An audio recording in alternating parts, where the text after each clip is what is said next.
Good afternoon, everyone. To begin, let us put ourselves in the presence of the Lord, in the name of the Father, and the Son, and the Holy Spirit. Amen.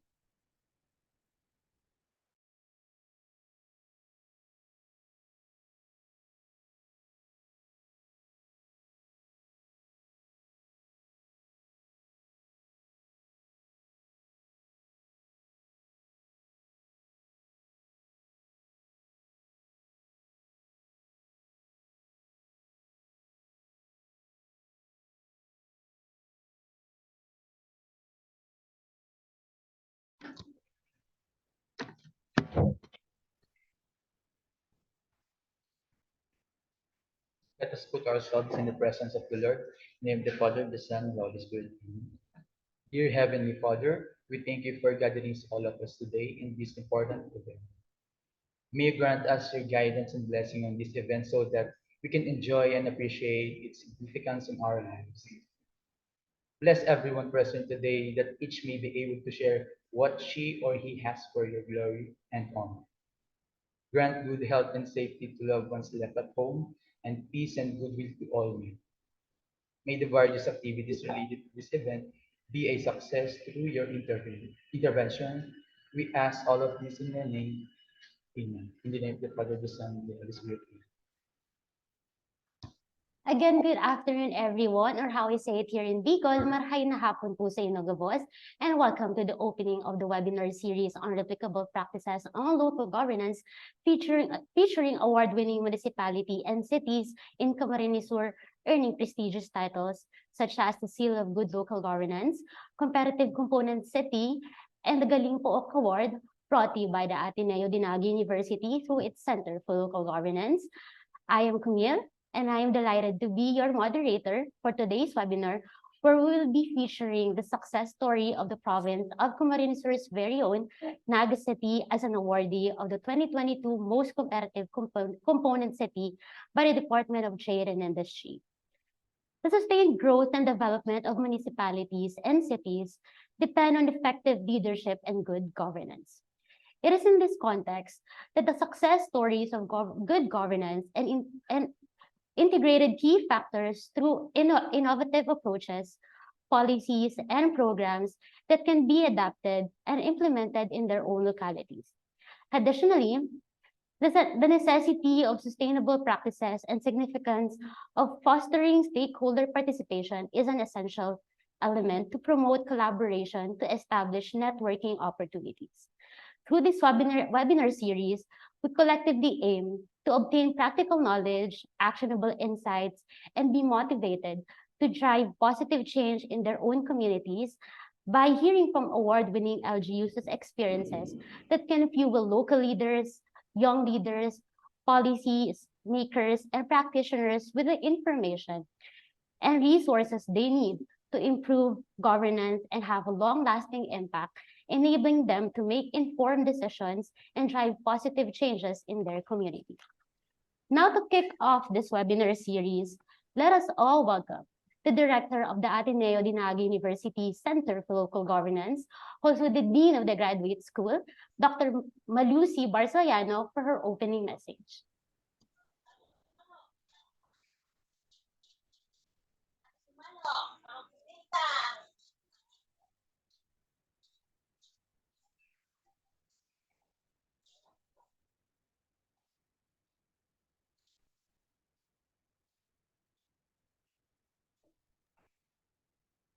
Good afternoon, everyone.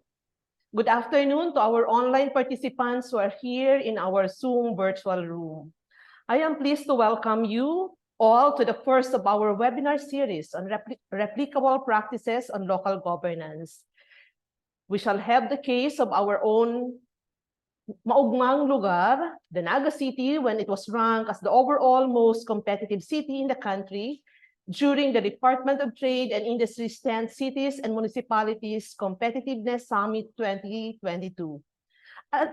Adjudged as the first place nationwide, Naga City was also ranked #1 in innovation category, 2nd in infrastructure and resilience, and 6th in economic dynamism. It is the city's 2nd straight year to receive the said award in 2022. Despite the fact that we were battling COVID-19 and the challenges experienced brought about by typhoons, Quinta, Rolly, which is the most powerful typhoon in 2020, we were able to perform as a competitive city nationwide. This case will be presented to us by Mr. Wilfredo Prilles, the City Planning and Development Coordinator, and at the same time, our lecturer in the grad school. I hope that this case will not only be useful for our LGUs, but also for our academic-based participants. So let us have an interactive learning session this afternoon, and let us all be inspired by this line from Ruhini Nelikani, citing that we cannot be mere consumers of good governance, and we must be participants and we must be co-creators. And so with this, I formally welcome you all to this activity. Again, marhay na hapon po sa inyong gabos.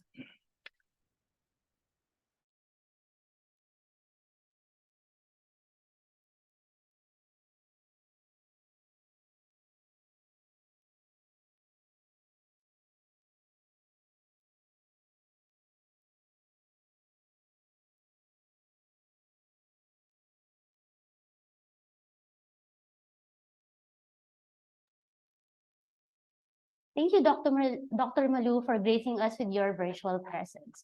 Of course, I wouldn't forget to say hello to our participants, but I guess there's a new way of saying hi to our participants ngayon with, hello, mga people, mabuhay. Hello po sa ating mga participants in the Zoom room, of course, who are representing different sectors po, like the local government units, national government agencies, and other sectors, as well as students and faculty members with various schools, coming from various schools and universities across the country. Basing po from our registered participants, we have gotten really good feedback po and positive response from the invitation. We have participants coming from our very own Bicol region, the provinces in Bicol region. Also, we have participants coming from different regions of the country. Meron po tayong participants from Batangas, Iloilo, Cavite. And of course, I'd like to also acknowledge the presence of Mayor Jess Camara, the Municipal Mayor of Libmanan. Hello po, Mayor. Welcome po to the Zoom room. Of course, we have, as I've mentioned, students and faculty from different parts of the country. Hello po sa inyong lahat, and we are very glad to have you here in the Zoom room.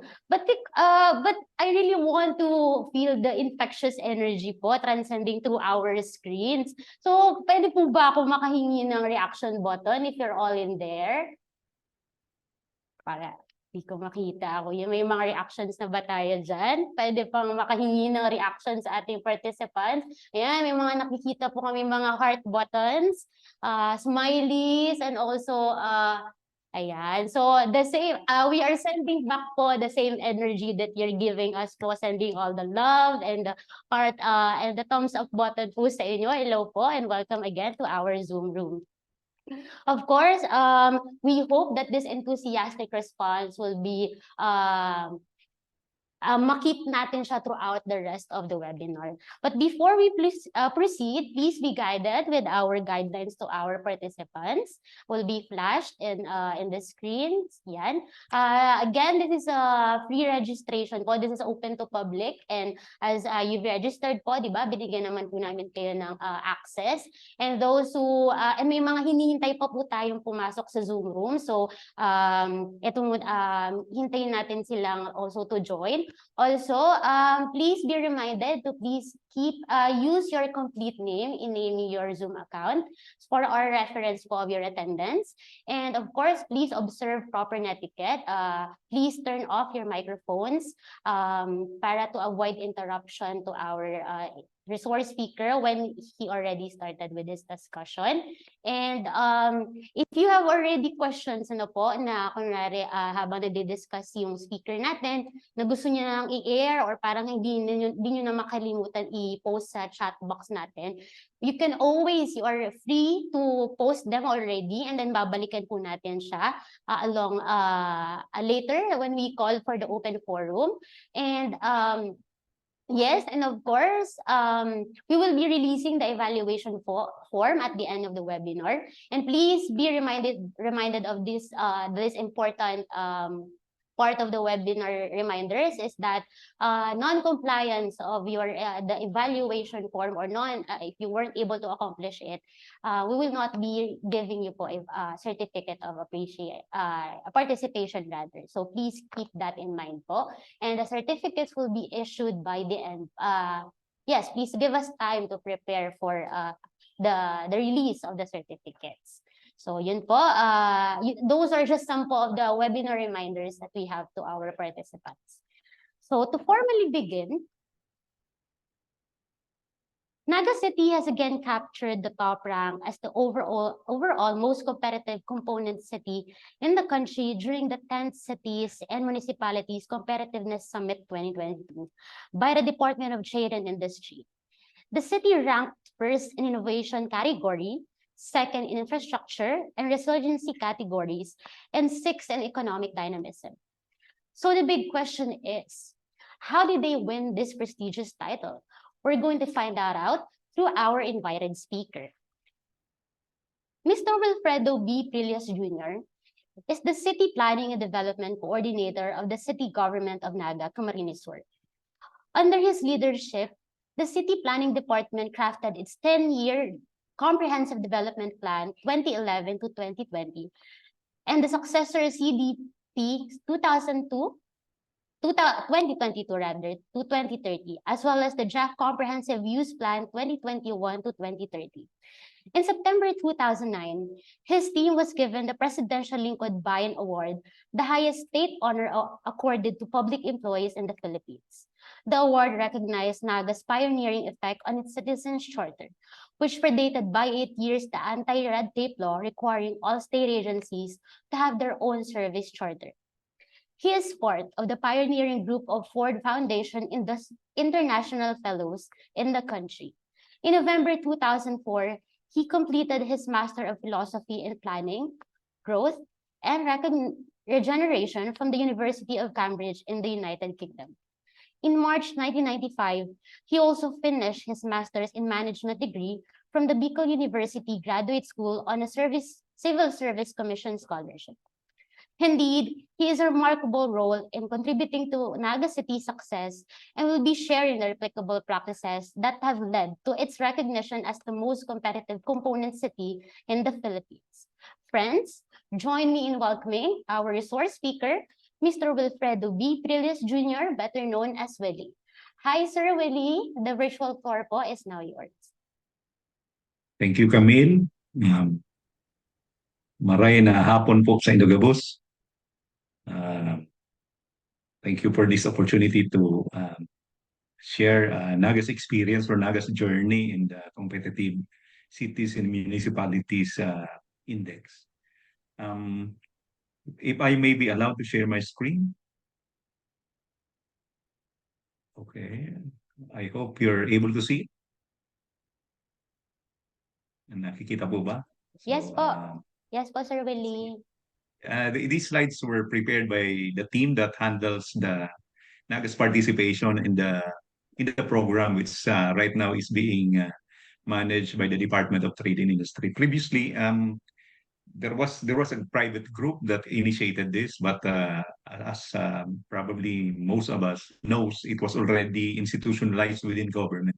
That's why this has become a DTI initiative. So moving forward, so what I'll do is present the results of Naga City over the years, and then provide some annotation on the slides that were prepared by the team, if that's okay with you. So moving on, this is the result of the 2022 cycle of the search for competitive components, competitive cities and municipalities in the country. As you know, there are lanes for provinces, there are lanes for component cities, and Naga is part of that.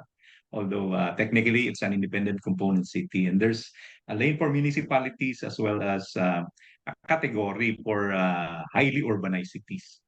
There are discussions right now whether Naga will try to move up, because we have, as was pointed out, we were first for the last 2 years already. But our principal, Mayor Nelson Licasion, decided against moving quickly on that regard.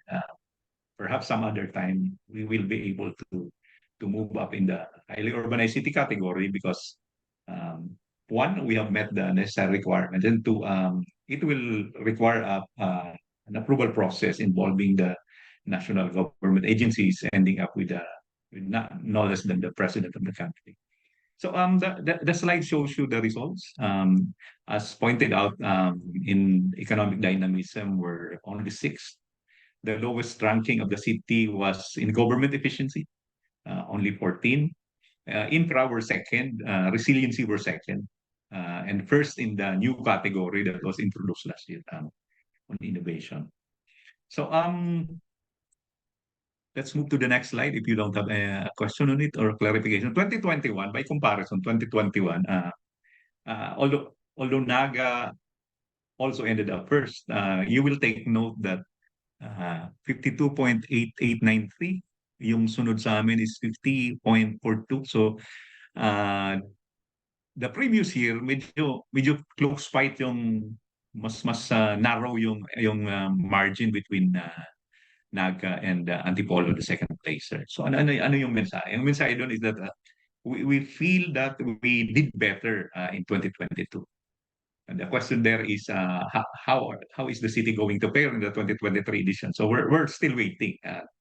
We submitted our data. There is a team that the mayor organized to collect the data that will represent the performance of the city in so far as the indicators are concerned.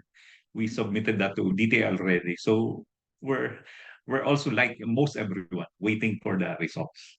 But the story here is that we feel that we improved on our performance between 2021 and 2023.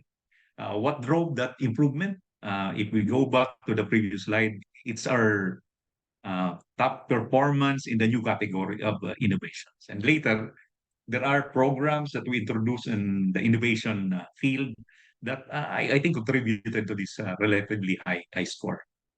Number one, in fact.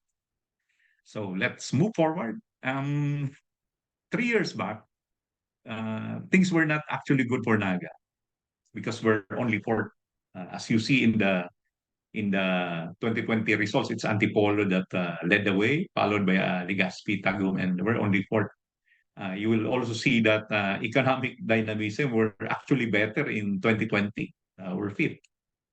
Government efficiency were better. If I'm not mistaken, we're 13th on government efficiency in 2022, but we're 8th in government efficiency in 2020. Infrastructure, we're also not doing bad. We're third in 2020. Our problem area was resiliency, and we're only ninth. So taken all together, our performance was 55. If you come to think of it, yung score namin in 2022 was 53. Dito sa 2020, we're 55, yet we only ended up fourth. So what does that mean? It means that sometimes our sense is the national government through the DTI and their evaluators are actually recalibrating the way they assess the submitted data, and is consistently making things tougher on cities. Parang SGLG din, the seal of good local governance.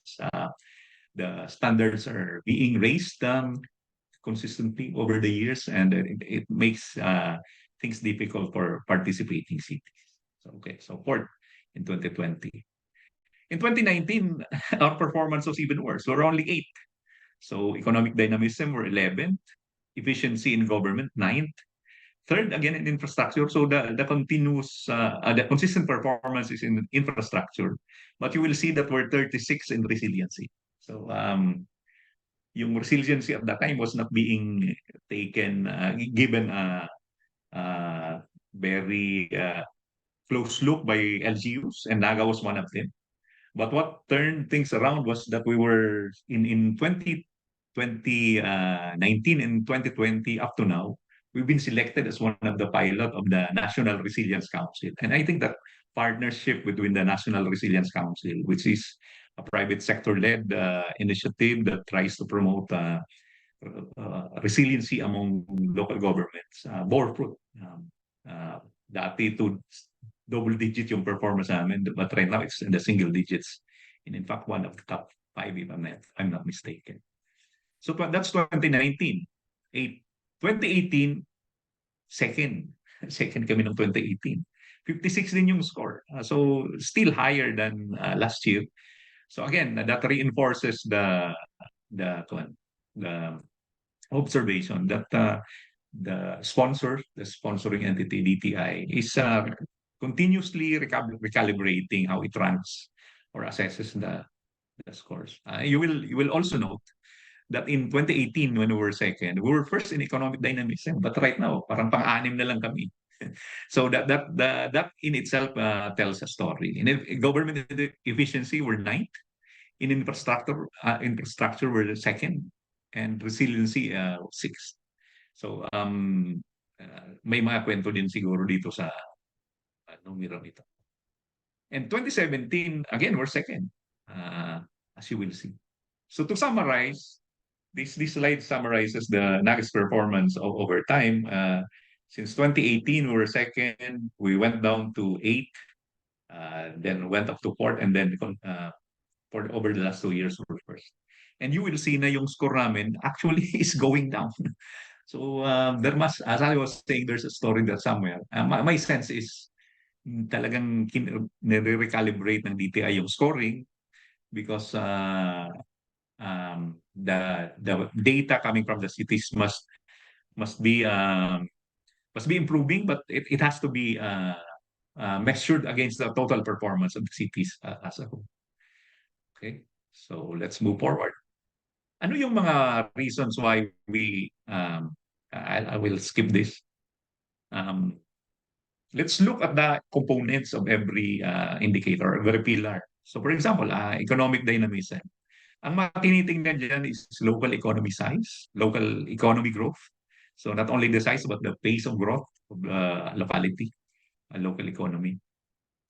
Ito may mga definitions ito na ginagamit nila. Hindi namin alam kung anong breakdown or paano pa, but ganito yung resulta, but that depends on the data that we're submitting. So the number of active establishments in the locality, compliance with safety procedures or safety policies, employment generation, cost of living, cost of doing business, financial deepening, productivity, and presence of institutions, business and professional. So yan yung components ng economic dynamism. So ano yung ibig sabihin nito? Ang ibig sabihin nito, kailangan tingnan mo yung mga datos ng iyong syudad insofar as these indicators are concerned, because this will collectively define how you are performing over time. Okay? So ano yung mga ginawa ng city, nagawa ng city in economic dynamism, why it was doing well, medyo bumaba, but finally tumaas ulit. We're the center of trade and finance in the region, at least in the Bicol region. We're also one of the most cost-effective cities in Asia. There's an international publication along this line. We're also Bicol's IT BPM hub. Yung mga companies involved in IT, yung mga call centers have located in Naga. And we're an economically dynamic city. Other best practices would include strong investment promotion. Actually, yung team leader ng aming CMCI data gathering is the ITPO office, yung nagpo-promote ng city. And they consolidate the numbers coming from the different departments of the city government. And we also highlight our competitive advantage in the cost of doing business. This is the reason why recently yung first SNR warehousing business in Southern Luzon, or at least in the Bicol region, recently opened in Naga. Landers is actually building its own. So that is an indicator that we're being noticed by the big players in the industry. Okay, so that's the economic pillar for you. Ano pa yung ibang pillars? So government efficiency. You will take note that number 9, 8, 3, and then we went down to 14. Something went wrong along the way. it seems. To think na yung Naga was were the originator of the Citizens Charter. Ngayon, nagkuha na siya. Ease of doing business. Pero doon nagsimula. But that's only part of the story. Siguro isa lang yun sa mga indicators why we're doing relatively well insofar as government efficiency is concerned. So tingnan natin yung mga components ng government efficiency. Ito, compliance to national directives, presence of investment promotion unit, business registration efficiency. So I think this is the indicator most directly related to the Citizens Charter. Are you able to register businesses quickly? Capacity to generate local resource. So ang mga indicator dito is ano yung ratio ng locally generated taxes to the total revenue of the city. Tinitingnan din dito yung capacity on health services, school services, recognitions that a locality receives, compliance dun sa BPLS standards, peace and order, and social protection. So collectively, ito yung mga indicators mo ng government efficiency. So it covers all bases. So hindi lang dapat yung serbisyo sa negosyo, but also the insurance na peace and order is okay, and there is social protection for the people of the locality. Okay, moving forward, ano yung mga initiatives ng Naga pagdating sa government efficiency? As I mentioned, kami yung pioneer ng Citizens Charter. We have that iGovernance program where we piloted the use of IT, of the internet to promote better governance, ICT initiatives. And this is also reflected by the most business-friendly city recognition from PCCI. And we also pioneered people participation in governance. The famous Naga City People's Council originated in Naga. Right now, the newer innovation is the People's Budget Ordinance. It's currently ongoing where the 40 or so city agencies are required not only to present their plans but their budgets before stakeholders organized by Naga City People's Council. Other good practices, the ease of doing business and fast and innovative government services and processes. Okay? Moving forward, infra. Dito medyo stable consistent yung performance ng city. A third, second, third, first, and then second. So makikita mo na palaging nasa top 3 yung Naga. Well, ano kaya yun? Yung Naga wala naman, wala siyang seaport. But infrastructure actually is measured according to the following indicators. Road network. So yung road network namin is pretty okay. Distance to ports, wala kaming seaport. Meron lang kaming river as the nearest water body. Pero the port of Pasacao is only 45 minutes away from it. So that I think factors in. Availability of basic utilities. So makikita mo na over time, nag-i-improve yung performance. Transportation vehicle. Actually, isa to sa mga issues ngayon dito sa Naga. We're now in almost at the throes of having our local public transport route plan approved by DOTR. So we will be seeing more improvement in terms of transportation vehicles in the city. Because right now it's 93% private cars. So kailangan pabago yun and maging more competitive yung public transport. Kasama sa infrastructure is education. So it's a misnomer to think of the infrastructure sector as only dedicated to the hard infra. It also has a place for the soft infrastructure, and we're pretty good on education, on health. The investments being made by the local government unit. There are indicators for tourism, itong accommodation capacity. And of course, part of the infra is an IIT. And in that respect, we're pretty good on those things. And ano yung mga programa ng syudad pagdating sa infra? Ito. Collaborative partnership with public and private stakeholders. Lately, binisita kami ng NEDA because they just opened the first Internet of Things lab dito sa Bicol region. And that speaks about the participation ng private stakeholders. Actually, that is based in Ateneo de Naga, which is the host of this webinar. But we're leveraging their pretty good IT department. And that's being helped by the private sector. Kung wala yung private sector, medyo wala kaming mapupuntahan. And that yields a strong investor confidence. And there is also a sustainable vision for the future. Right now, the vision statement is Naga becoming a healthy city. Being a healthy city does not only concern with the social sector, but the overall health of the locality in a growing city. The other developments or drivers of this is that the leaders under the leadership of Mayor Legacion, we're developing new business districts. We call these new development growth zones. And there's also the continuing accreditation of tourism establishments by DOT. Yesterday, we attended the presentation of the comprehensive land use plan and zoning ordinance of Pili. And one activity that we will be doing together jointly because DOT is quite stretched, yung development ng aming local tourism plan. So we will be exchanging notes and helping each other do this planning document.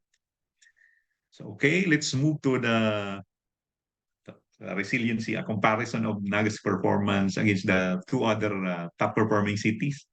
So on resilience, as I've said, 2019, 36, but we recovered lost ground. So we ran second in 2022. And as I was saying, we're thanking the partnership with the National Resilience Council for making this thing happen. Okay. Ano pala yung story nitong title na to, Naga, Legazpi, Antipolo? We're part of the CMCI strategy of the cities. We're also taking tabs of the performance of our closest competitor. So kailangan tinitingnan mo, nag-environmental scanning ka para makita mo kung ano yung mga weak spots mo compared to their strong spot so that you can proactively do something about your weak area. So basic strategic management. Indicators for resiliency. So presence of the land use plan, disaster risk reduction plan, annual disaster drill, early warning system, budget for disaster risk reduction, local risk assessment, emergency infrastructure, utilities, employed population, and sanitary system. So taken all together, these are your indicators for resilience. The last, bago tayo pumunta sa last, ito yung mga initiatives ng city. We're among the most livable cities in the Philippines. There is multi-sector collaboration for disaster preparedness and extensive use of technology for emergency response. One activity that the national government is helping us with, we're establishing a Center for Safety and Resiliency. We call it CESAR. That's going to be our command center for Naga insofar as responding to disasters and risks and hazards, as well as managing our public transport, our traffic in the city. So yung CompCen will be part of that command center as well as community disaster training. Okay, we're almost at the tail end, and again makikita mo na Naga, Legazpi, Antipolo. That means that we're also looking closely at how our fellow cities are, especially at the top, are doing. So ito yung last na pillar na introduced only last year. So ano yung mga ginagawa ng city pagdating dyan? So we have an ICT plan. This was approved by the Sanggunian and endorsed by the CDC. It's been guiding the way the city government invests its resources on ICT. We also have an innovative ordinance on allocating funding for research and development. That ordinance calls for allocating at least 5 million every year to support research by students. That's why malakas yung startup ecosystem dito sa Naga partly because we have that policy. We're also using the EBPLS software developed by a project of the DNR on land management system, pero nagkaroon siya ng application sa business licensing. And we're tweaking that to meet local requirements. We also did online payment facilities to allow people to transact with the city government using online payment. We also have a pretty good number of STEM graduates, intellectual property registration, internet capability, basic internet service, ito, startup in innovation and new technology. So taken all together, this actually was the pillar that was responsible for our good performance last year. So ito yung mga initiative. Center of Education. This has been a traditional strength of Naga. That's why we have Ateneo, USI. Isa lang yung state college dito sa amin, Viscast. And that is a good partner. Pero outside of Naga, merong kuan eh. Hindi pa namin masyado natatap yung partnership with the CBSUA. But we're looking at them to strengthen our agriculture. One of the Philippines' top cities for startups. I don't know if you realize the innovation fund of the central government. Sumali yung city, we submitted 4 entries. Ang nakalusot doon is the program for developing startup initiatives in Naga. That was funded by the Innovation Fund. And ang naging latest iteration was that IoT, Internet of Things Laboratory in Ateneo. Okay. I think that ends my presentation. If you have questions or clarification, I'll try to answer them the best that I can. Magandang hapon po sa inyong lahat.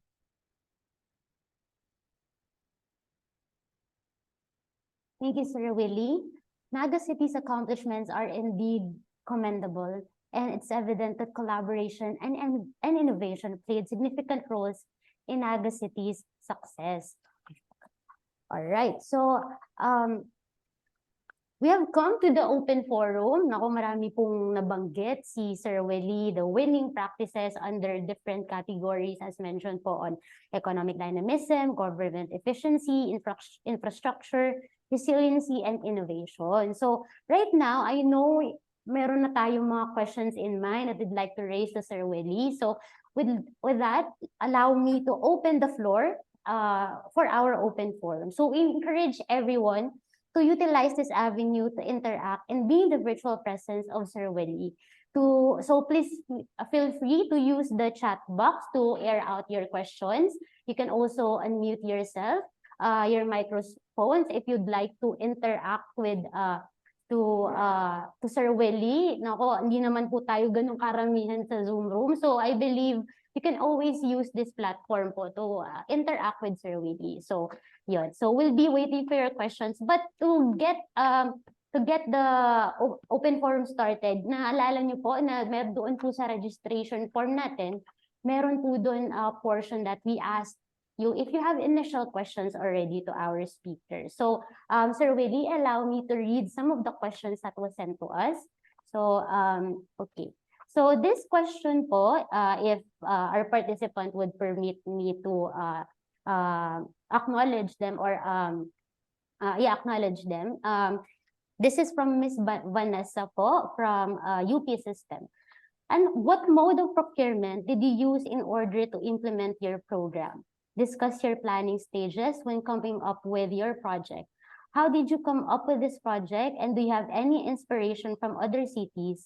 And how do you rate your nationalism? Nako, Sir Willie, medyo madami po ata yung tanong ni Ms. Vanessa. But siguro po, Ms. Vanessa would like to know more of the procurement as well as siguro yung early stages po of planning a certain program, during the planning and implementation stage po of Naga City when coming up with programs, the winning programs po that you have cited. So, and also kung meron po sigurong inspiration from other cities to implement such programs po. Sige, thank you very much for that question. Yung procurement kasi we're pretty much limited by the Government Procurement Act.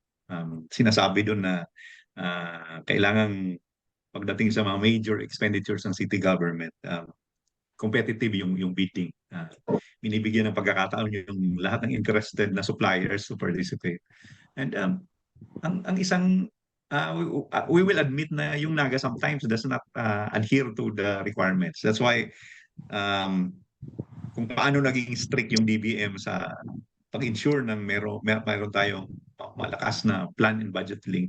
Yung procurement office namin already requires the city government, especially yung mga line departments namin, to as much as possible avoid yung small item or small sum procurement, yung mga maliliit na procurement, and do it in bulk so that the procurement office can package this procurement all together and take advantage of the efficiencies that come along with bidding. So that goes to show na merong previous practice na sanay doon sa mga small value procurement, may mga small suppliers na silang kausap kasi yun nakakagawian. But we're slowly reforming that, making sure that yung annual investment program is translated into a PPMP that is responsive and that the city procurement office can use, so that the benefits of the competitive bidding in the procurement process can be taken advantage of. Ang isang area na matagal lang ginagawa ng city yan is infra. Yung bidding is competitive. Some participants, in fact, from other areas are participating in the bidding process because that is open to everybody. Pero yung other requirements, supplies na requirement ng city, kailangan dumaan sa government procurement. Ang isang bagong tinatry namin, because this was prioritized by the city government, by the city mayor himself, we're going to be putting up wastewater treatment facility dyan sa public market. Kasi, the public market is a major profit center of the city. It will be contributing around 70 million pesos in local revenues this year, according to the manager. But it's also the most, the biggest polluter in the CBT. So that's the reason why after so many years, ipaprioritize yung pag-establish ng solid waste, waste treatment facility doon sa public market. Ang approach ata na napili ng aming bids and procurement office, bids and awards committee, is to do it design and build, para kasi walang kakayahan yung city na mag-design ng solution, ng waste management solution. So there is that thing that allows government to put up the tender and invite companies who have the design and implementation capability to do that undertaking for us. Yung ibang other components, ano yung mga cities na-inspire kami? Yung other cities who are doing well. Ang isang susi sa success, if we call in quotation ng Naga, is that we're not hindi kami nahihiya na kopyahin yung magandang ginagawa ng other localities. A good example would be right now Naga was selected in Bicol as one of the areas for the medium rise housing, yung ng DSUD. So we will not hesitate to go to Valenzuela City and take a look at their Disciplina Village and learn on how they're doing or they're managing the public housing project of theirs. Para kung ano yung mga lessons na matutunan namin, for sure we will implement that in the city government. So kailangan kuwan ka. Agresibo ka lang sa pagtingin sa mga magagandang ginagawa ng other cities in the Philippines so that you can improve on them, you can tweak them to suit your requirements. Ano pa yung may isa pang parte doon? Nationalism ba yun? I forgot the tail end of the question. How do you rate po daw your nationalism, Sir Willie? Of course, we love the Philippines. Hindi natin ipagpapalit yun. But part of nationalism is also love for the locality where you grew in. So siguro may tensions yun, yung localism and nationalism. Of course, we can strike a balance. Ang isang pinagmamalaki ng Naga is that we were proud to be Nagueño. So as a side by side with the Filipinos, we also have that identity as a Nagueño, and that will also always be a part of our identity, and that is reflected in our plans. But we also do not forget that we are also Filipinos. That's why our new vision statement calls for not only participative governance but collaborative governance. So that's a major change in our vision statement. What does it mean? That means that we are ready to work closely with the national government, the barangay government, the city government, other stakeholders. So national and local stakeholders. So yun yung bagong flavor no vision statement natin. And we're not only participative but collaborative. I hope I was able to answer the question. Yes po. Thank you, Sir Willie.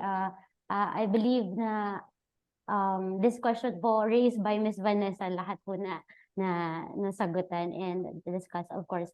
Another question po here by okay, ano po, from a student po ito of the university, ano po.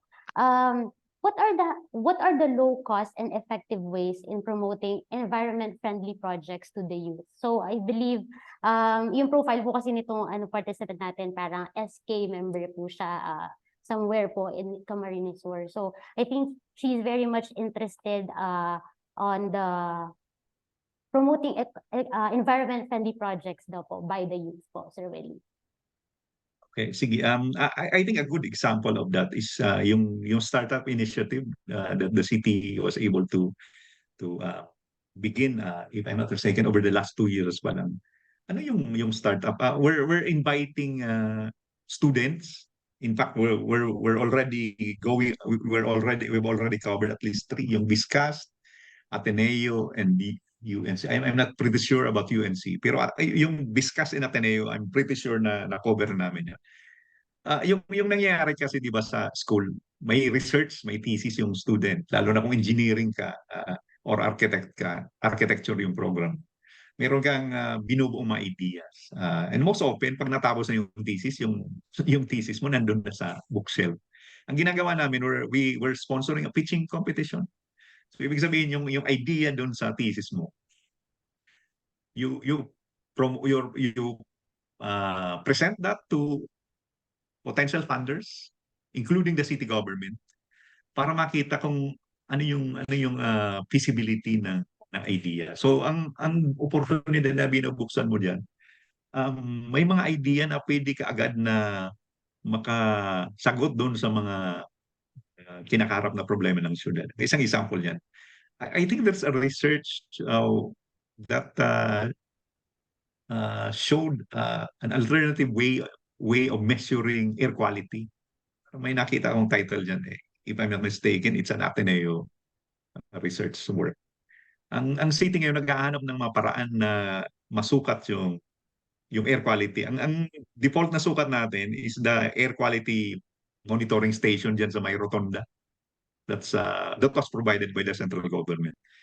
Pero I believe na that monitoring station does not do justice to the air quality of the city kasi mayroon tayong mga upland area na the air quality is not as bad as in the city center. So kailangan meron ka ng strategically located network of these measuring instruments para kuha mo yung average ng air quality dito sa Naga. So merong research na nagpo-point ng parang nature-based na paraan ng pagsukat ng air quality. So we're taking a look into that so that the environment department, we have an environment and natural resources department, can probably adopt that technology and use it side by side with the official data being generated by the DNR facility. So yung mga ganun, binibigyan ng pagkakataon yung mga estudyante na yung mga thesis or mga project ideas nila i-present not only to the city government stakeholders but other private sector entities. Malay mo baka yung next na innovative product na pinagsimulan. Kasi di ba we're already moving forward towards a post-industrial economy. Yung mga technologies, baka yung mga next na ano ba, mga Facebook or Twitter or TikTok, baka dito sa Naga magsimula. Who knows? But that will start with allowing these ideas to flower and be presented to potential users. Yes. Yes, Sir. I hope I was able to address that question. Yes po. Yes, Sir Willie, as a Neganyo myself, we have seen youth participation, especially students nga talaga po, sir, from different universities, especially with Ateneo as well. We have seen good participation po. Ano po, Sir Willie? So, If I may add, yes po. just to acknowledge and to pay tribute to the students, nung ginagawa namin yung comprehensive development plan ng city, it was the city youth officials who pointed out that we have a relatively weak monitoring and evaluation system. That's why dun sa CDP namin, we already established the Naga City Statistics Committee, and we're now using as initial measures yung SDG indicators.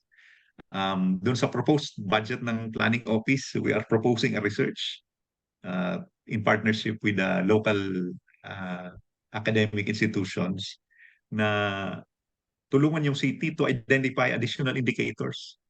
Kasi meron kaming mga 40, as I said, 40 or so agencies. Hindi lahat merong indicator to measure performance. So a research along that line should help us identify kung ano yung sukat. Kasi may kasabihan if you do not measure things, you'll not be able to improve them. So that was because the city officials 2 years ago pointed out na marami yung ginagawa ng syudad pero hindi niya sinusukat kung yung pinagagagawa niya is actually delivering us closer to our vision. Okay, thank you, Sir Willie. So, yun lang siguro. Opo, ang dami na natin, sir, question. So, I'll try to, muna po, ask the questions from the chat box po. So, from Ms. Ming Lopez, how do you factor in culture and tradition in the business equation and in revving economic growth daw po, Sir Willie? Nasa chat box. Sige. Thank you for that question. Actually, ang isang exciting part ngayong taon as we prepare for the 2024 budget, medyo nabuhay yung arts and culture sector dito sa Naga. And it was because of the NCPC. They sponsored a budget natin event that the city government participated in, yung City Budget Office and the City Planning Office. And isa sa mga resulta nung effort na yun ng NCPC is to organize the culture and arts sector. So ngayon, we now have a more defined structure or institution within the city government. Yung culture and arts is already a mandate of the CEPIO, yung kuha namin, the one in charge of public information and protocol office, yung pinapangunahan ni Sir Allen Riondanga. So sila na yung magiging katuwang ng culture and arts group. So I think isa sa mga activities nila would be the Rigmat arts event na ginagawa. And that is an indication na after a long time, mabubuhay uli yung culture and arts. So you can expect na because of the presence of these key players, a good number of their proposals will be funded by the city government. They will come together in implementing mutually beneficial activities so that it will translate into better businesses and stronger economic growth in the area where usually yung culture and arts napabaya. So yun siguro yung pwede ko masambit tungkol dyan sa bagay na yan. Yung bagay lang na na-organize uli yung sector na yun is in itself a big accomplishment. Yes, I think, sir, isunod ko na din po itong question ni Ms. Anna Marie I. Gamban. Kasi na-mention mo na, sir, si NCPC. Ang question niya, sir, is how did you sustain your partnership with NCPC? So siguro, sir, you could expound further po the NCPC. Sige. Actually, yung kwento ng NCPC na yun, nagsimula yan nung kuwan eh. Bagito pa lang ang City Hall bagong salta. Wala pang NCPC at the time. Ang tawag sa mga civil society organizations, the word that we use now, ang tawag sa kanila at the time, cost-oriented groups. So, nung bago City Hall, ang meron kaming mga meetings where we try to talk things over. Yung mga taga cost-oriented, ang laging pinag-uusapan nila yung mga theories of development. Ano ba? Do we go for growth before equity or equity before growth? Yun yung lagi nilang sinasambit. Kami naman sa LGU, medyo trial and error kami. So what works, we continue. What doesn't work, we drop. Pero that engagement paved the way for greater collaboration between civil society. It fostered greater trust.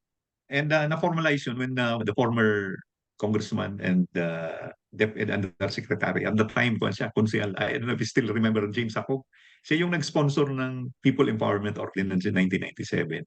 And that is premised on the fact na hindi kaya ng gobyerno by itself na gawin yung or magdala ng pagbabago and promote the development of the city. Kailangan niya ng tulong ng civil society. So, mayroong partnership and that became NCPC.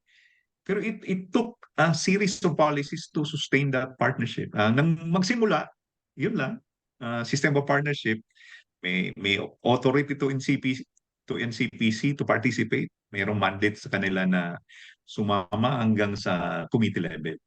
Pero later on, na-realize ng city na hindi kaya ng NCPC na gawin ito kasi they're providing us a service and that service should at least be supported. So later on, nung panahon ni Mayor Jan Bongkat, nagpasa yung city ng isang ordinansa fixing the annual outlay, parang financial support ng city governments, NCPC. So hindi na siya kailangan every year parang makilimos or maki-negotiate kung magkano yung suporta ng syudad sa kanya. It was fixed at 1.25% of the local development fund. So hindi siya charged sa local development fund, pero yung value, ipinik sa ganong percentage. So kung tumataas yung LDF ng Naga, tataas din yung outlay to support their activities. Kasi hindi naman libre yung mga serbisyo ng NCPC for the city government to make sure that there is participation by other stakeholders. So ano yung benepisyo ng policy na ganun? It provided predictability to the relationship. So hindi ka na kailangan lobby every year with the sanggunian to get your annual outlay. The other new policy, as I've said, yung People's Budget Ordinance. This was sponsored by Attorney Miles Raquin Arroyo. Actually, controversial ito kasi binito ito eh. Kasi ang reasoning ng executive at the time, marami ng regulations si DBM governing the preparation of budgets. Ba't magdadagdag pa tayo? But it took the sanggunian enough courage to overturn that veto.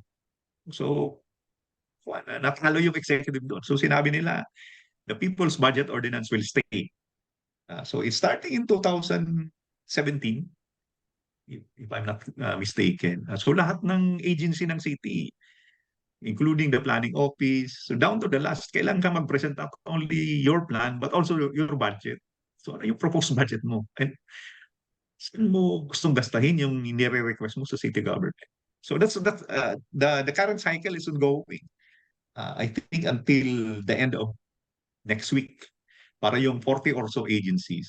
Mayor's office, vice mayor's office, sanggunian, lahat sila mag-represent sa stakeholders para makita ng mga stakeholders kung ano ang planong gawin. Nung mag-present nga yung planning office, yung isang interesting question sa Metro Peso, paano nyo pinipili yung tupad beneficiary? So those kinds of things. Yung mga bagay na importante sa mga taga-Naga, kailangan masagot properly ng mga city government functionaries like myself. So that is an exercise in exacting about accountability and promoting participation. Kasi nuts and bolts na yung pinag-uusapan eh. So yun, that is organized by the NCPC. Sila yung nag-organize, iniimbita na lang yung city to participate. So ano yung short answer? Yung short answer is that we continue to find better ways of engagement. And we realize na hindi lahat libre. Kailangan bigyan mo. You have to put, ano ba yun? Sinasabi, put your money where your mouth is para mapangyari yung partnership. Kasi hindi yan libre. May mga serbisyong binibigay. Kailangan i-compensate ng government yung servisyo na yun. Thank you, Sir Willie. Meron po ditong comment, Sir Willie. Ano po?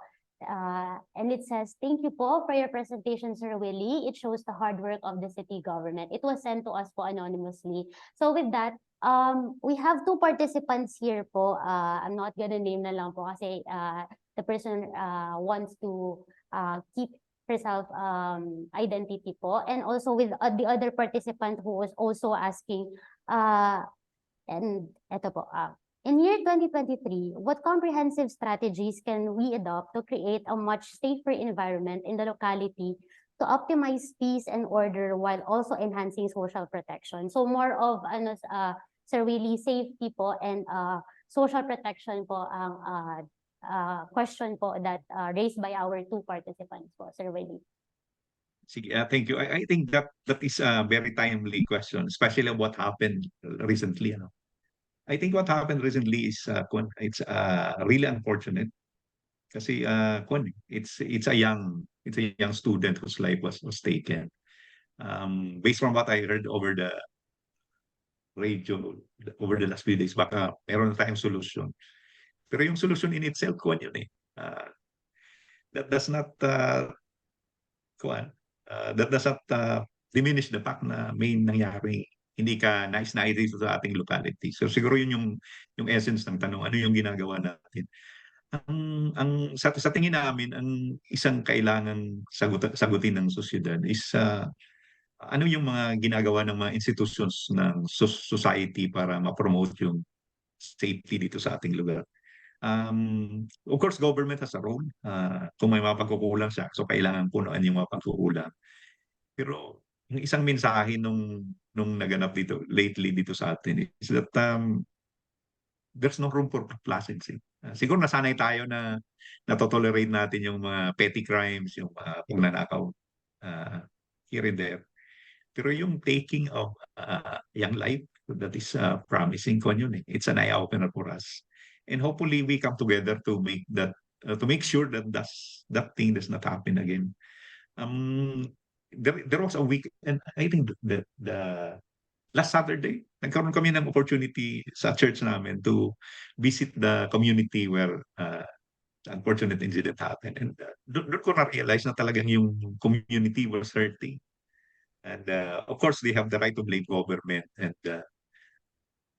kasi yung gobyerno talaga ang may pananagutan sa ganun as the main institution na bearer na ultimately responsible sa peace and order. So ang kailangan sa amin is to do our job better. So mag-invest na resources sa ICT so that we will be able to monitor the situation on the ground better. Pero ang isang realization ko din doon, kailangan magtulungan. Kasi I'll go back to my former message. Hindi kaya ng gobyerno lang.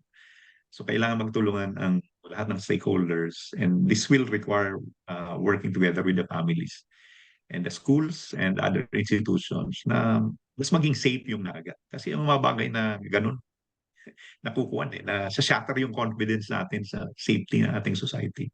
At the end of the day, it's the partnership that will keep this city safe. So isa yun sa mga unfortunate na lesson na nakita natin doon sa nangyayari.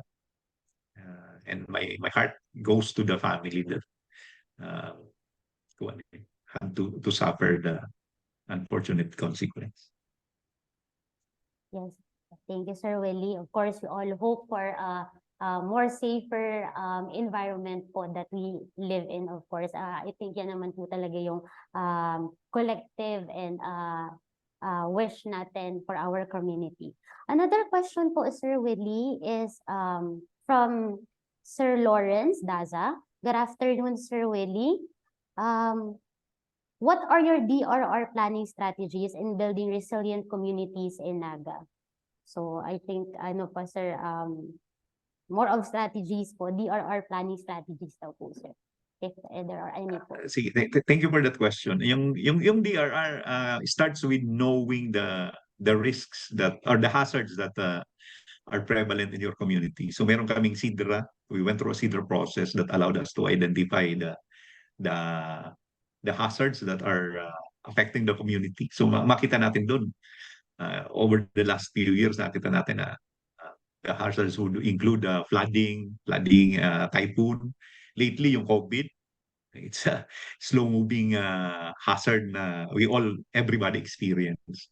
So generating the data that relate to this hazard actually enables us to plan ahead kung ano yung mga gagamitin natin. Ang isang finding doon sa sidra ng city is that while we are vulnerable to both man-made and natural hazards, we have a relatively strong absorptive capacity. So we are able to bounce back very quickly. That was validated, in fact, by a recent study conducted by Ateneo de Manila, Ateneo de Naga, and UP tungkol dun sa epekto ng three types of hazards. So it's a multi-hazard research. So ang tinignan doon is COVID, flooding, and typhoon. Pagdating sa typhoon, ang finding doon is that in the first 5 weeks of after typhoon hits Naga City, nakakabalik na siya eh. So anong conclusion doon? This has been validated by our experience. Kung may bagyo, we grind through it. So on the 5th week, balik na tayo sa sitwasyon. Pero may mga kailangan pwedeng gawin yung syudad. Halimbawa, what it can do is to improve the quality of our shelter. So that's the reason why the city government, in spite of its limited resources, is working with the central government to make sure that the quality of housing in our, especially dun sa urban poor sector, are improved. Kasi kung hindi mo yun maayos, then the situation recurs. Yung low quality housing, yung NIPA made, yung housing made of vulnerable materials, magigiba, and then people will start all over again. So ang isang gagawin mo doon is to make things or make a shelter or housing more resilient. And that also goes with livelihood. Ano yung mga pwede mong gawin para mas maging productive yung living standards ng family. Ang isang target natin doon, bawat household dapat may college graduate. Kasi pag may college education, there is a higher probability na medyo higher yung wages or income ng isang family. That contributes to improve economic resilience of the households in the city. So it starts with data and starts with both the government and our academic partners looking at the same data and prescribing the solutions. Yung mga solution kung minsan medyo hindi kaya ng syudad, that's why we go back to our strategy of working together with other stakeholders, including the central government, to deliver on these programs that will, over time, improve the resilience of our city. Thank you, sir. I hope that answers the question. Very much, sir. This next question po, sir, is coming from Ms. Renifer Francisco. Good afternoon. That was an excellent presentation of Naga's accomplishment. May I just ask lang po if gender and development is also included included in the indicators for the search? I believe it's in line po with the DTI, most competitive component city, kung kasali daw po, sir, yung gender and development po on the indicators that you have mentioned po. I'm not really sure. I'll siguro hingin ko na lang yung contact details ni Miss Renifer para masagot ko definitively kasi what I'll do is go back to the Ateneo the ITPO team and find out the exact answer to this question. Pero ang masasabi ko lang dito sa planning documents ng city, sa governance practices, we're trying to improve the way we use gender in development. Sa amin ang basic is that you have to have data that factors in gender sensitivity. So kailangan meron kang sex disaggregated data, may data ka on the male and female so that you can use this better the way you program things, your responses to the challenges facing a locality. That is a continuing challenge pero ang isang nakakatulong sa amin is the CBMS survey that in 2020 the Ateneo de Naga help us implement. Ang advantage ng CBMS is built-in yung gender data doon. So down to the barangay level, makukuha mo yung mga gender requirements. Ang challenge talaga is to ensure that your responses, that your programs are gender sensitive or at least gender fair para wala ka nasasagasaan. And at the same time, make sure that they can be measured. So again, may mga bagay kaming ang isang challenge namin yun yung tagging ng gender and development expenditures. So isa yan sa mga weak areas ng city ngayon. We're trying to fix kasi meron kang gender and development budget pero hindi mo natatrack kung yung mga budget allocation mo nagagamit mo talaga dun sa mga programs, projects and activities as intended. So isa yun sa mga weak areas na we're trying to fix. And with the help of the city accounting office, we should be able to address that. The other major activity is that if the management decides to fund the proposal of the city to do that survey, do that study, to identify indicators, I'm pretty sure we will do a better job of ensuring that GAD indicators form part of the measures for all of the city government agencies. May mga agencies kasi na kung minsan ang tingin mo hindi involved sa gender and development, pero tinitingnan mo ng mas malalim. Halos lahat may gender dimension sa kanilang ginagawa. Even if at the surface, wala. Yes, sir. Of course, at the end of the day, di ba, Sir Willie, we always integrate participative governance in our city. So I believe yung ganun talaga pong collaboration with the academic sector and other sectors in the community would greatly help in answering to such issues. Okay po. So next po is from Sir Jet M. Sur. Good afternoon, Sir Willie. Given your experiences, what advice would you offer to other cities and municipalities aiming to enhance their competitiveness and overall development? Siguro, based lang sa experience namin, as Jet mentioned, ang isang experience namin, kailangan nag-i-invest sa tao yung locality, yung LGU. Kasi yung performance ng locality, hindi lang yan si Mayor, hindi lang yan yung sanggunian. Kailangan yung team mo within the locality should also be pwede ka magsimula sa medyo mababa, pero over time, kailangan nag-i-invest ka sa quality ng staff. Kasi kung yung staff, nafe-feel nila na parte sila ng something that is bigger than every one of us, parang vision, they will take the extra step to help the leaders make those things happen or deliver on the goals of the administration. So kailangan may ownership yung not only the leadership but also the people working with them. Kasi isa yun sa mga realization eh. Ang City Hall, it's not in the past Mayor Jess, it's not Mayor Jan Bongat, it's not Mayor Nelson Legacion. You see, City Hall is, I'm part of City Hall, my colleagues in the management committee are part of City Hall.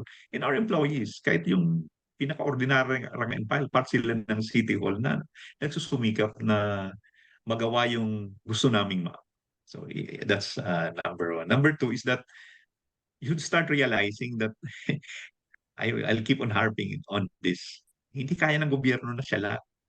For instance, ito sa Naga, kung wala yung Ateneo de Naga, wala yung University of Nueva Cáceres, wala yung NCPC, wala yung transportation sector, wala yung Naga. Kasi kailangan nagtutulong-tulong tayo. So there should be a realization that they have to have a role in improving the locality and tutulong lang yan pag nakita nila na may saysay yung kanilang partisipasyon. In the first place, nire-recognize sila, may saysay yung presence nila, may contribution sila sa local development. So kung ito, it's teamwork at the end of the day. Pero yung teamwork na yun, nangyayari lang kung bukas yung pamunuan, yung liderato na tanggapin yung tulong at magpasalamat sa mga tulong na natatanggap. Siguro yung dalawang yun will enable you to build a team that will drive better competitiveness sa locality. Thank you, Sir Willie. Okay po. Napa-flood tayo, sir, ng queries. Thank you so much po, everyone, for your questions. So, another one po, From again, Ms. Ming Lopez po. So, how do you ensure that ease of doing business is promoted through non-partisan politics in the business permitting process? Or better yet, how do we ensure corruption is watched in the business permitting climate? Kami po, pagdating sa business registration, kailangan wala kang kinikilingan doon. Kasi yung politics should end with the election. Once the election is done, you go back to the usual way of running government, and lahat ng mga negosyo na so long as they comply with the requirements under the law should be given the opportunity to do business within the city government. So wala ka dapat kinikilingan nun kasi every business is a contribution to your competitiveness. So paano mo na i-ensure na walang politika doon? One is you have to trust the people who are going to do their job. Pag sinabi kong people or departments doing their job, that will involve the agencies involved in the business permitting process. So that will involve our office, yung zoning department namin, yung building office, which is usually lodged with the city engineer's office, and of course the treasury, kasi sila yung at the end of the day mag-i-issue ng business permit. So kailangan yung mga tao doon, yung mga hepe, may trust din sa mga tao nila. Kasi yung hepe, hindi naman pwedeng siya yung mag-i-issue siya yung magpo-process ng lahat ng application. So for instance, in the zoning department, I trust my people in the zoning department that they will do their job to the best of their ability. So walang tinitingnan dapat doon sa paggawa ng kanyang trabaho. Pangalawa, yung relationships. Again, this boils down to relationships. Kailangan yung city government magpakita ng magandang halimbawa. So, we have to deal with the business sector kasi they're a pretty organized sector. So, kung may mga policies na ini-introduce yung city, kailangan duman ito sa process. Bigyan ng oportunidad yung mga nandyan sa business sector to have a say in the process. A good example would be a recent proposal by our Bicol Central Station.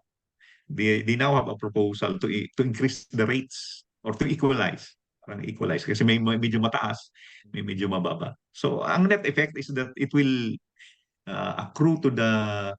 it will result to better income or better revenues from that facility. So kailangan may boses yung yung mga maapektahang tao doon sa pagdi-decide ng sanggunian. And kung susundan mo lang yung sanggunian, yung mga processes ng public consultation, we will do no wrong. Kasi binibigyan mo yung boses yung kailangan makaboses ng oportunidad na maipaabot ang kanilang positions on things that will affect them over time. So siguro yun yung openness ang pinakasagot dito sa tanong na ito. Bukas ka, wala kang itinatago, then everything should take care of itself. Thank you, Sir Willie. I hope I was able to answer the question. Yes, of course. So, this question po, this next question was sent to us privately, and she said po, how does procedural requirements affect bureaucracy and organization of public administration daw po? Kung minsan yung pagiging participative tends to slow things down.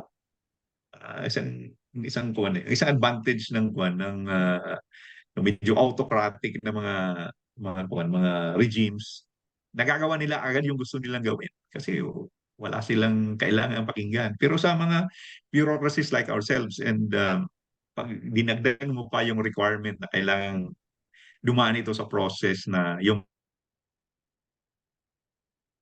mga naapektahan kailangan makapag-boses. So, kung kailangan ka gumawa ng mga public consultations, ang isang disadvantage ito, yung process na to, slower yung decision-making process eh. Pero kuwan yan eh. May trade-off naman yan. Yung decision at the end of the day will be shared by everybody kasi lahat sila tinanong, pinakinggan, and at the end of the day, tinimbang kung ano yung the greater good for the greater number. Ano yung best interest ng society. So yun yung advantage ng ganong process. A deliberative process that allows everyone to have a say on major policies involving them and involving the society at large. Siguro yun lang yung masasabi ko doon sa sa question. And I hope I was able to answer that. Thank you, Sir Willie. I think I'm down to the last two questions since we're also nearing our end of our webinar as scheduled. Of course, just to accommodate another question po in our chat box. So he said, Mr. Kevin Pugay. So, what additional successful strategy has Naga City used in order to advocate more the importance of replicating good practice for enabling LGU better serve their constituencies, of course. So siguro dito, sir, he's asking additional nga po sigurong successful strategy of Naga City apart from those you have mentioned in their hopes to replicate this good practice po in their own municipality. Last point na lang siguro, and this is reflected in our vision statement, yung papel ng city is to provide an a template or inspiration, which means that hindi mo kailangan kopyahin 100% yung ginagawa ng Naga. Ang reasoning dyan is that every context is a different context. Hindi lahat pareho yung konteksto ng Naga. Hindi lahat may Ateneo or may USI. So you have to work with what is existing or what resources are available in your own. So pwede mong tingnan niya yung Naga as a model or something to copy from, pero kailangan i-localize mo yung gusto mong gawin. Kasi yung konteksto ng Naga probably most probably be different from yours. So ang mensahe diyan is that kunin mo yung mga pinakamagandang features ng mga good practices because Naga is only one of the good practices in the Philippines. I'm sure there are others that are equally good. Kunin mo yung best features noon and that you take a look at what is available in the locality and then start from there. Kasi for example, yung Naga City People's Council ng Naga, may mga community na kinopya in toto, word for word yung ordinance namin in 1997. Only to find out na hindi sila ready to have a people's council kasi walang civil society na functional, yung LGU baka hindi pa ready to implement this. So meaning to say, choose your own pace and choose how you implement these things, this transformation. Ako believer ako doon sa kuwan. Hindi ako believer sa quantum leaps. Ako yung maliliit na changes that accumulate over time. Mas durable ang mga ganun.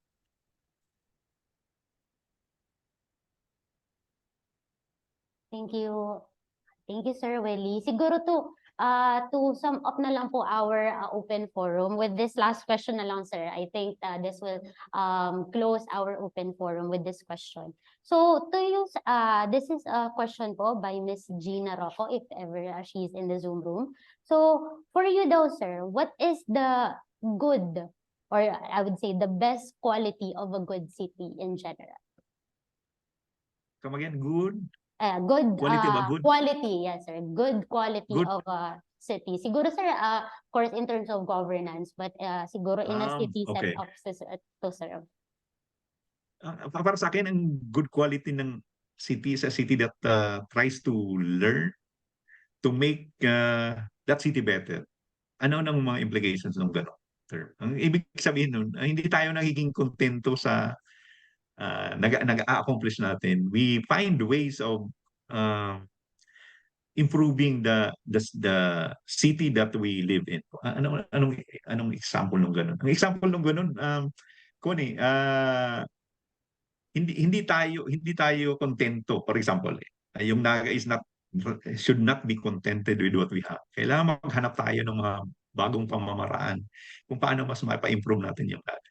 Siguro, kung i-compare natin yung sarili natin sa mga big cities like Ati or New York or the major city of the world, baka hindi natin kaya overnight.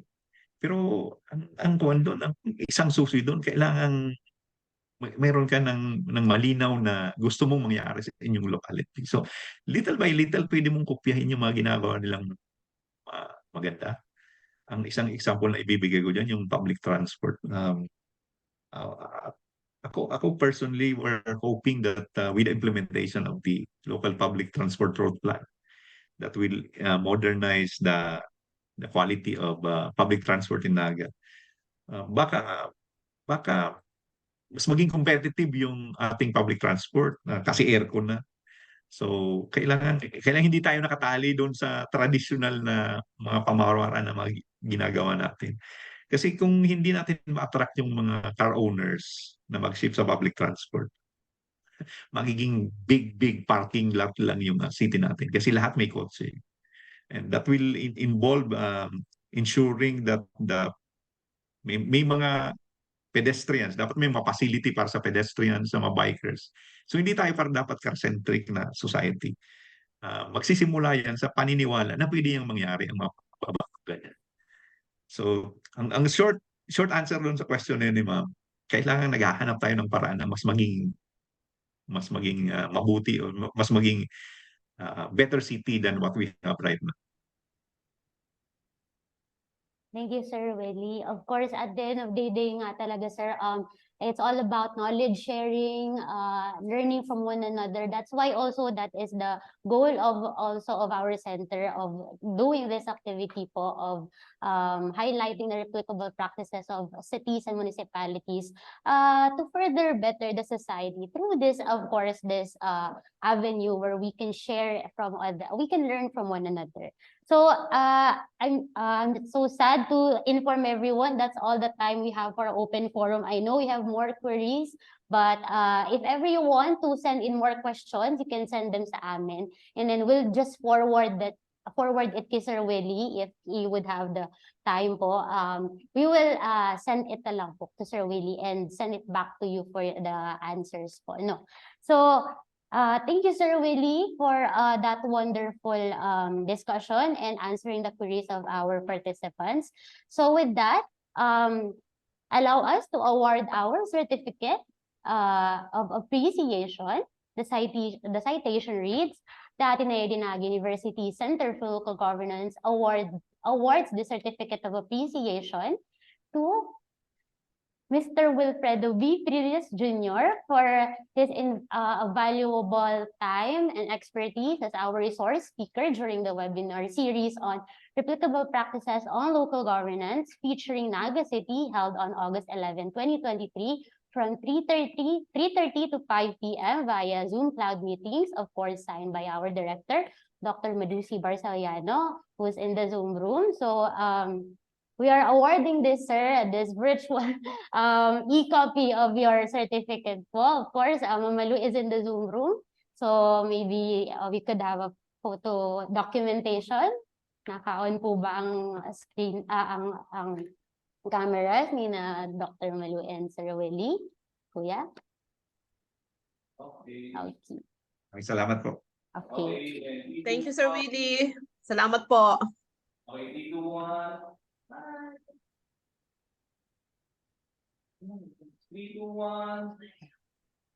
All right. Of course. Again, thank you po, Sir Willie, for your time. I know po you're very busy also in the city, but of course in your office, but you were able to give us your time po for this particular webinar. And of course, to our participants, of course, please do accomplish the evaluation form po. Will be flash on the screen. Yes po, to complete your attendance, again, we wish to remind everyone that please complete your attendance by accomplishing this, because if you weren't able to accomplish it, hindi po kami mag-release ng certificate of participation sa inyo. So allow me lang po to invite you to our next online activities. Of course, we started already featuring Naga on the webinar series on replicable practices on local governance. Kuya, next slide po, please. Okay, so up next po, of course, we have here, we will be featuring next is Goa, and at the same time after that, we have Iriga City scheduled on. There you go po, meron tayo sa September 29 9 and also on October po. So if you wish to complete and know more about other practices that was able to winning practices na nagawa po ng ating mga LGU specifically here in Camarines Sur, you can register via the registration links available po on our social media accounts, on our Ateneo Facebook page and Ateneo Ateneo Facebook and Facebook account and page. So, kung may oras din po kayo, pwede nyo din po yan i-send ng friend request and like para updated po kayo sa aming mga activities. Also, another activity that we'll be doing po is, next slide po please, yes, the last course po on bridging leadership, which is entitled Partnerships for Convergence, which is scheduled on August 25, 425. Please, for those who are interested to join us, you can register again via the registration link on our social media accounts. So we hope to see you there. Of course, also, okay, so that's it. So we conclude today's session as we encourage everyone to take lessons learned from Naga City's success and apply them to their respective localities. Let us work together to create better and more competitive component cities and municipalities across the country. So to end our webinar, pwede po ba tayong mag-photo documentation? To end our webinar, pwede po ba tayong please turn on your cameras para makita po namin ang mga handsome and beautiful faces ng ating mga participants. Ayun. Hello po ulit sa inyo. Thank you for attending. So, okay na ba? Okay, may mga naghahabol pa. Okay. Thank you po for your messages. We cannot read them one by one pa po, but we're very appreciative of having you here in our Zoom room po. Okay. Smile po tayo.